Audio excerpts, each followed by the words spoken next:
And I apologize, this may take a while to get through, but don't worry, I have a code word and a secret nod that I'm going to get from my husband if I start taking too long. So. Okay, we're already starting. Okay. Megan. I'm not going to look at you. I have prayed for this day for you over and over again. You deserve this, your love story, your own story. For so long, you have lived your life for me and my story, and starting from the times when we would play Saved by the Bell, and I, of course, was Kelly Kapowski, and you were my AC Slater. You are the Yellow Ranger to my Pink Ranger, and the dad to my mom when playing house. You are my rock. Just your presence puts me at ease most days.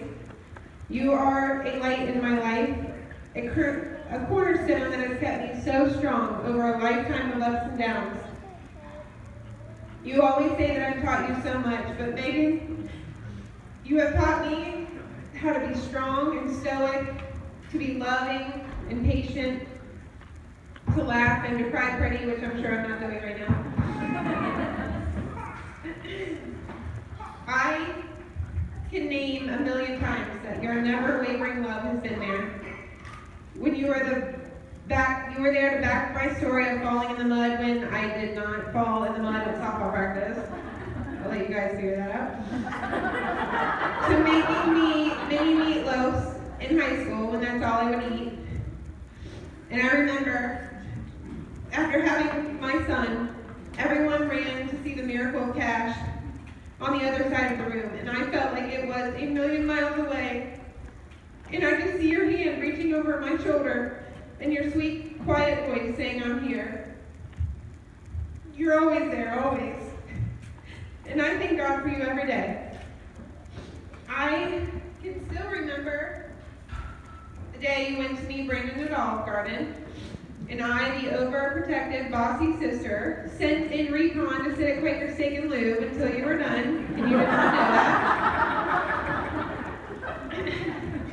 You came home and tried to play it so cool. The goodbye had not gone perfectly, and I can totally see now, knowing Brandon so well. I think Brandon gave you the low wave goodbye and walked to his car. It was just a few months of on and off again until one night in Nashville when we saw our girl, Music City Psychic. She said, "There's this guy that really, really likes you, and he's having a hard time expressing it. Just give it time.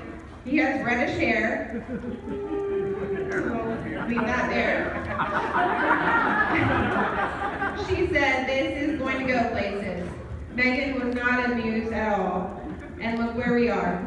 She got it right again. The psychic got it right again. See me after, I do have her card. I knew Brandon was the one for me in Meg's life. When he went Black Friday shopping with us at midnight, him and I were walking down the hallways of Northgate Mall with McDonald's cups full of beer. Then there was a time I knew I had to pass the torch to Brandon of Megan's protector and caregiver. We were in Nashville for my birthday weekend, which Brandon tries to say I celebrate all week long each year. It was a moment that I think a part of my heart broke and exploded at the same time. She had a little bit too much to drink and quarantined herself into the bathroom upstairs at Rudy's when she was found by the person searching aimlessly for her, me. She was sitting in the stall, fully clothed, and told me to go get Brandon. And I was frozen in my tracks. She had found her person. It may seem like a silly story to all of you, but I don't think I will ever forget it. I can close my eyes and be right there in that moment. That is the moment, Brandon, that I knew you were here to stay. Now, another Nashville story explains how much I love you, E.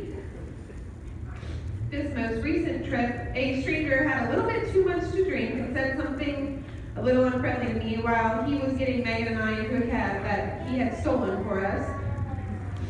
Brandon defended my honor, which led her man to defend hers. I got out of the cab so fast, pushing through Megan and my friends, ready to square up against two grown men. I had your back, Brandon, and from this day forward, I will always have your back. You fit so perfectly into our crazy, sometimes annoying, loving family. Halfway there, guys.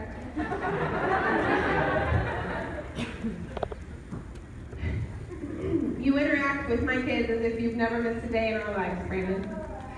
And I know that's so important to Megan. She's told me that. You accept her deep, deep love for her family and all the time she wants to give to us.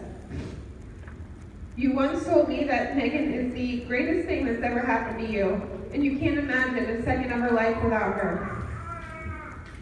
You were so depressed after deployment that she brought light into your world, and you love her with all of your heart for life.